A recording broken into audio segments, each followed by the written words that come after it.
como mi gemela. Así, igualita, ni más ni menos. Uy, no. Así. ¿Dónde estás descansando? No, es que ella tiene un negocio. Ya.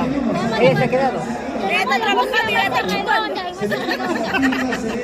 pero la firme, ella está Claro que la firme, ¿cuál es el problema? ¿Y tú no vienes a chupar acá? No, yo venía a chupar. Claro. la firme, pero yo venía a chupar, fíjate. Yo venía a chupar lo que sea. ¿Qué? Ay, mamita. ¡Qué asco! ¿Ves? ¡Ay, qué asco con esta huevada!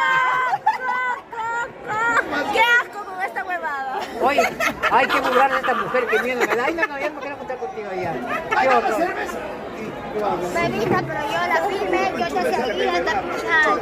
Ay, mami, disculpa, mi linda. Y ahora avanza comunicación, me llama. ¿Dónde vives acá? Yo acá en Bajo Salta, hermano. Ah, Bajo Salta. Esto es lo que